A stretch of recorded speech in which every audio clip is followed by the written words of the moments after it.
నేను చేసిన చిన్న మిస్టేక్ వల్ల నాకు ఇప్పుడు పెద్ద ఖర్చు రాబోతుంది దీనివల్ల.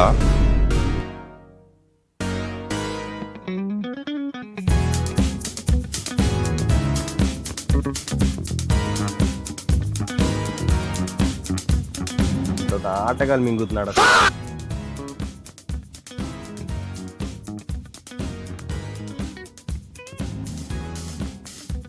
మన బండి కండిషన్ చూడండి ఎంత ఘోరంగా ఉందో. ఆల్మోస్ట్ 3 months అయింది అనుకుంటా నేను తీసి. నేను చేసిన చిన్న మిస్టేక్ వల్ల నాకు ఇప్పుడు పెద్ద ఖర్చు రాబోతుంది దీనివల్ల. So hey guys, welcome back to my YouTube channel. This is AD on super bike. Already thumbnail లో చూస్తారు కదా, ఒక బడా ఖర్చు అయితే రాబోతుంది మన Z900 నుంచి. చిన్న మిస్టేక్ ఏంటి అంటే, నేను చేసింది కోల్కతా. నేను రీసెంట్ గా వెళ్ళా కదా, కోల్కతా వెళ్ళక ముందు నేను మన Z9 అయితే వాష్ చేపిచ్చేసి ఇక్కడ పెట్టేశాను అనమాట. ఇదే ప్లేస్ లో పెట్టించేయడం వల్ల తప్పేమైందంటే, నేను చైన్ లూప్ అయితే చేయలేదన్నమాట. దానికి ఏం ఆయిల్ లేకపోవడం వల్ల ఫుల్ రస్ట్ అయితే వచ్చేసింది. ఇప్పుడు ఆ రస్ట్ తీయడానికి అయితే ట్రై చేస్తాను. రస్ట్ పోయిందా ఓకే, లేదంటే చైన్ స్ప్రాకెట్ మొత్తం మార్చుకోవాల్సింది. మామూలు ఖర్చు కాదు ఇది. ఇది ఎంత ప్రైస్ పడుతుందో నేను కింద మెన్షన్ చేస్తాను చూడండి. ఫస్ట్ అయితే తీసేసి మనం బైక్ అయితే వాష్ చేసి మళ్ళీ నెక్స్ట్ చైన్ అయితే క్లీన్ చేయడానికి అయితే ట్రై చేద్దాం. ఈ రోజు నాకు కొంచెం కుదిరింది. ఇప్పుడు కూడా టైం మనకి 10 అయితే అవుతుంది. ఎండ్ వచ్చేసే టైం. ఈ టైంలో చేస్తున్నాము. అండ్ నా వెనకాల మన డామినర్ ఉంది చూడండి. దీనికి కూడా చాలా యాక్సెసరీస్ అయితే యాడ్ అయినాయి. మనకి షాక్ వైజర్, కొత్త లైట్స్, మిర్రర్స్ కూడా యాడ్ అయినాయి. అండ్ మొబైల్ చార్జర్, మొత్తం చాలా యాక్సెసరీస్ అయితే యాడ్ అయినాయి. ఇంకా నాకు తెలిసిన నెంబర్ ప్లేట్స్ ఒకటి, టైర్స్ ఒకటి,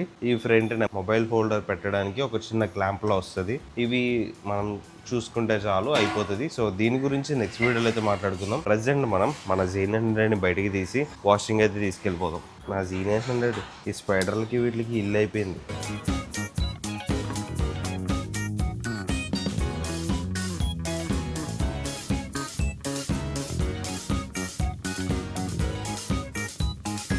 ప్రజెంట్ మనం ఈ లిఫ్ట్లో అయితే ఉన్నాం. దీనిలో అయితే మన రిలయన్స్ ఉంది కదా, ఏదైతే మన ముందు బిగ్ బజార్ ఉండేదో ఆ ప్లేస్లో. ముందు బిగ్ బజార్ అంటే అది ఒక ఎమోషన్ అనమాట. బిగ్ బజార్ బాగుండేది రా. ఒక వెడ్నెస్డే బజార్ అని ఉండేది. ఆ రోజు వెళ్తే ఒక సిమ్ ఇచ్చి దానికి రీఛార్జ్ చేసేవాళ్ళు ఆ చిన్నప్పుడు. మీకు ఇప్పుడు అన్నీ తెలియదు, రీఛార్జ్లు ఏముంది, మీకు అన్లిమిటెడ్లు అన్నీ. మా చిన్నప్పుడు అన్ని కార్డులు గీక్కోవడం. 10 రూపీస్ కార్డు తీసుకుంటే 7 రూపీస్ రీఛార్జ్ పడేది. నాకెందుకురా అని అనుకుంటున్నావా? మేము అసలు ఈ బిగ్ బజార్కి ఎందుకు వచ్చామంటే, మైక్రో ఫైబర్ క్లాత్ WD-40 ఏయో అక్కడ దొరికితే ఊరికే తీసుకున్నాం. ఇంకా ఇన్స్టాంట్ చైన్ అంట, బై 1 get 1 ఉంది. అండ్ ఇంత చిన్నదాని కోసం ఎంత పెద్ద ట్రాలీయో చూడండి. వద్దులేరా, చేత్తో పట్టుకొని వెళ్ళిపోదాం. 2 hours later. Hands up, hands up. ఓయమ్మా,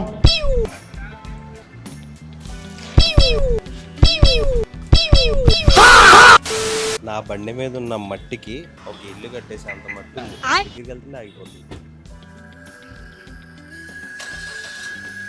ఈ సౌండ్ ఎందుకు వస్తుందో మీకు తెలుసా? తెలుసుంటే కమెంట్ సెక్షన్ లో చెప్పండి. ఇప్పుడు నేను తాళం ఓపెన్ చేస్తాను.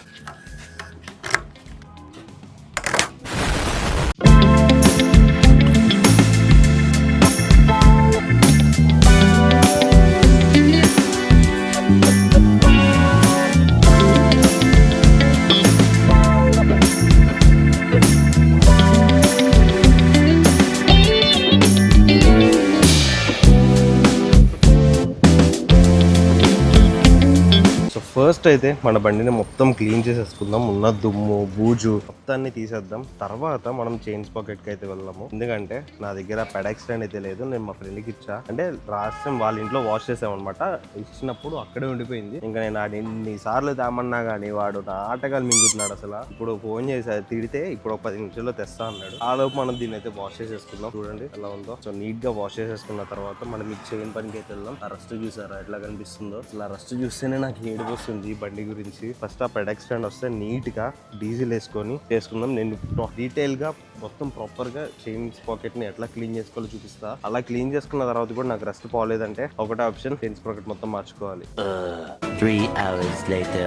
మన పెడెక్స్ స్టాండ్ అయితే వచ్చేసింది. పెడెక్స్ స్టాండ్ వచ్చిన తర్వాత ఫస్ట్ మనం చైన్ అయితే నీట్ గా డీజిల్ తో క్లీన్ చేసుకోవాలి. డీజిల్ తో క్లీన్ చేయడం అయితే నేనైతే రికమెండ్ చేయను. ఎందుకంటే డీజిల్ అనేది ఈజీగా పోదన్నమాట మన చైన్ లో నుంచి. చాలా డీప్ గా రుద్దుకోవాల్సి వస్తుంది. దానికి చాలా పేషెన్స్ కావాలి. మీరు సరిగ్గా రుద్దలేదంటే వేర్ అండ్ టేర్ ఇంకా మన చైన్ స్పాకెట్లు అరిగిపోతాయి అనమాట. ఎందుకంటే మన డీజిల్ అనేది డస్ట్ ని బాగా అబ్జర్వ్ చేస్తుంది. డస్ట్ ని అబ్జర్వ్ చేసిన తర్వాత చైన్ స్పాకెట్ లోపల కూర్చుంటది, అది అరిగిపోయి చైన్ స్పాకెట్స్ అయితే పోతాయి అనమాట. సో దానికి నేను డీజిల్ అయితే రికమెండ్ చేయను. దీని బదులు మనం మోటివల్ C1C2 అయితే యూస్ చేసుకోవచ్చు. కానీ నాది రస్ట్ వచ్చేసింది కాబట్టి చాలా మంత్స్ అయిపోయింది కాబట్టి నేను డీజిల్ అయితే యూస్ చేస్తున్నాను. నాకు తెలుసు ఎట్లా డీప్ గా క్లీన్ చేసుకోవాలని చెప్పేసి. సో ఫస్ట్ అయితే డీజిల్ ని దీని చైన్ మొత్తానికి అప్లై చేసేద్దాం. ఫస్ట్ చైన్ కండిషన్ చూడండి, మొత్తం రస్ట్ వచ్చేసి అసలు పాడైపోయింది. నా లక్ ఏంటంటే ఈ మధ్యలో కొంచెం ఆయిల్ ఉంది. ఈ మధ్యలో ఆయిల్ ఉండడం వల్ల అది మొత్తం ఇంకా రస్ట్ రాలేదు. ఓన్లీ సైడ్ వచ్చేసి ఈ సైడ్ మొత్తం ఇప్పుడు నేను క్లీన్ చేసుకుంటా. క్లీన్ అయితే ఓకే, లేదంటే కొత్త చైన్ స్ప్రాకెట్స్ మన బండికి. ఫస్ట్ డీజిల్ నీట్ గా అప్లై చేసేసి ఫస్ట్ మొత్తం రుద్దేద్దాము ఈ రస్ట్ పోయే వరకు. డీజిల్ తో మొత్తం అయిపోయిన తర్వాత మళ్ళీ WD-40 అయితే యూస్ చేస్తాను నేను. సో ఇప్పుడు మనం ఫ్రంట్ స్ప్రాకెట్ అయితే ఓపెన్ చేస్తున్నాము. ఫ్రంట్ లో కూడా ఎంత డస్ట్ ఉందో మొత్తం నీట్ గా అయితే క్లీన్ చేసుకుందాం. దానికోసం మనం ఈ 8 నెంబర్ రెంచ్ అయితే యూస్ చేయాలి. టీ బిట్ అయితే యూస్ చేస్తున్నా నేను. మొత్తం 4 స్క్రూస్ ఉంటాయి. ఈ 4 తీసేస్తే మన ఫ్రంట్ స్ప్రాకెట్ అయితే వచ్చేస్తుంది. చూసారా మొత్తం రస్ట్ అండ్ ఇక్కడ డస్ట్ మొత్తం ఇక్కడ చూడండి ఎంత డస్ట్ ఉందో. ఈ డస్ట్ అనేది మన స్ప్రాకెట్ లోపలికి వెళ్ళి అంటే ఇక్కడ తిరిగేటప్పుడు ఇక్కడ కొంచెం పడి ఆ లోపలికి తినేస్తాయి అనమాట. సో మొత్తం డీజిల్ తో క్లీన్ చేసేసుకుందాం.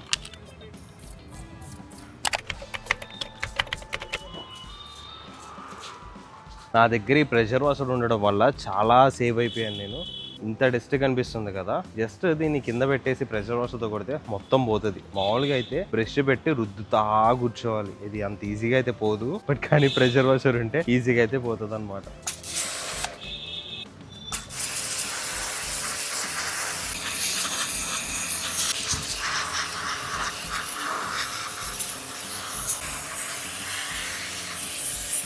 డీజిల్ దీని మీద కొట్టేసిన తర్వాత నీట్గా అయితే క్లీన్ చేసుకోవాలి.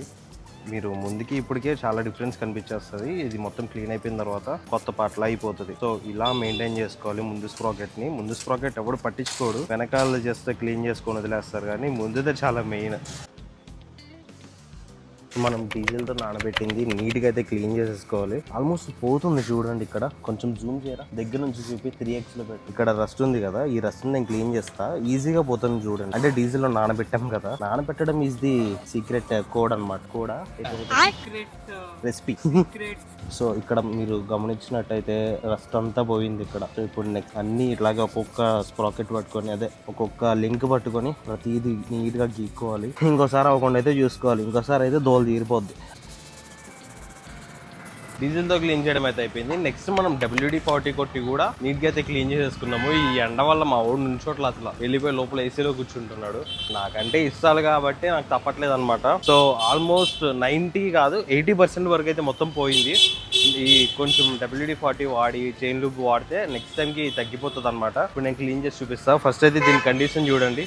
WD-40 వేసిన తర్వాత మొత్తం ఇట్లా బ్లాక్ కలర్లో ఉంది కదా, ఒకసారి వాటర్ కొట్టేసి అయితే చూద్దాము. నాకు తెలిసి మొత్తం పోతుంది అనుకుంటున్నా.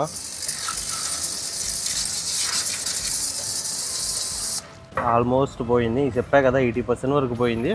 ఇంకో జస్ట్ 20%. ఇది మనం రెగ్యులర్గా యూజ్ చేస్తా, రెగ్యులర్గా లూబ్ ఇవన్నీ చేసుకుంటూ ఉంటే ఈ కొంచెం కూడా పోతుంది. ఫస్ట్ అయితే మొత్తం WD-40 అంతా క్లీన్ చేసేద్దాం.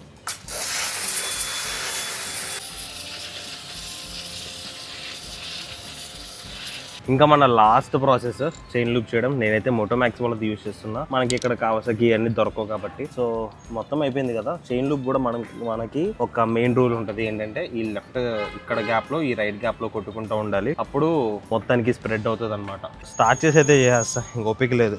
గేర్ వేయకుండా రవ్విస్తే టైర్ తిరుగుతుంది తెలుసా.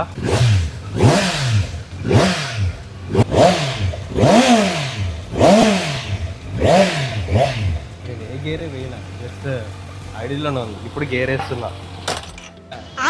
క్లచ్ మూసా కదరా.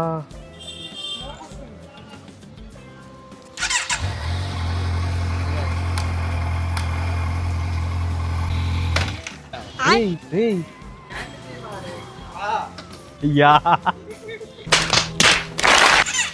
సారీ రా, నాది ఏదో అయిపోయింది అనుకున్నా బండికి. స్ప్రాకెట్ కవర్ అయితే పెట్టేసుకుందాం. ఫ్రంట్ స్ప్రాకెట్ లూబ్ అయిపోయిన తర్వాత ఒక 1 hour లేదంటే 2 hours వరకు బండిని తీయమాక. ఎందుకంటే ఈ లూబ్ కారుతా ఉంటుంది. మీరు బండిని తీస్తే ఆ లూబ్ అంతా కింద పడిపోతుంది, లేదంటే టైర్లకి పడుతుంది, నీ ప్యాంట్కి పడుతుంది. సో అవన్నీ మీరు అవాయిడ్ చేయాలంటే లూబ్ అయిన తర్వాత బండిని అయితే తీయమాకండి. ముందు బండిని చూసారు కదా, ఇప్పుడు ఒకసారి చూడండి. అసలు ఇప్పుడే షోరూమ్ నుంచి తెచ్చిన బండిలా మెరిసిపోతుంది. అమ్మా మెరుపుదిగా ఒకసారి వచ్చి వెళ్ళమ్మా.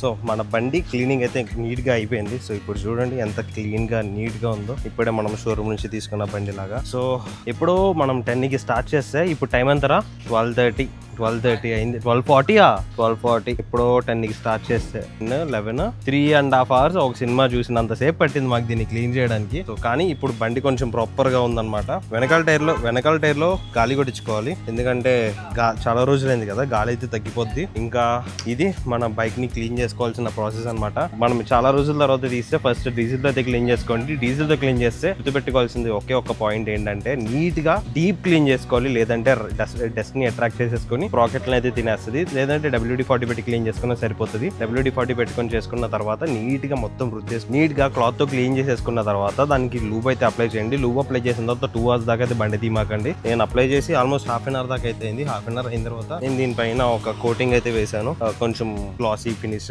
మంచిగా కొత్తగా కనిపించడం కోసం, షైన్ కోసం అన్నమాట. సో ఈ లూబ్ అంతా కింద కారుతా ఉంటుంది, చూపిస్తా. ఎర్లో ఉంది ఈ లూబ్ అంతా కింద కారుతా ఉంటుంది. మనకి కిందంతా వాటర్ ఉన్నాయి కాబట్టి కనిపించట్లా, లేదంటే కిందంతా చుక్కలు పడతా ఉంటాయి అన్నమాట. సో ఇది మీరు క్లీన్ చేసుకోవాల్సిన పద్ధతి. హోప్ ఈ వీడియో మీకు యూస్ఫుల్ అవుతుంది అనుకుంటున్నా. సూపర్ బైక్సే కాదు, నార్మల్ బైక్స్ కూడా ఇట్లాగే క్లీన్ చేసుకోవచ్చు అనమాట. So that's for today guys. Hope you guys enjoy this video. If you guys enjoy, you guys know what to do. Hit the like, share and subscribe to my channel. This is Radiant Super Bike signing out.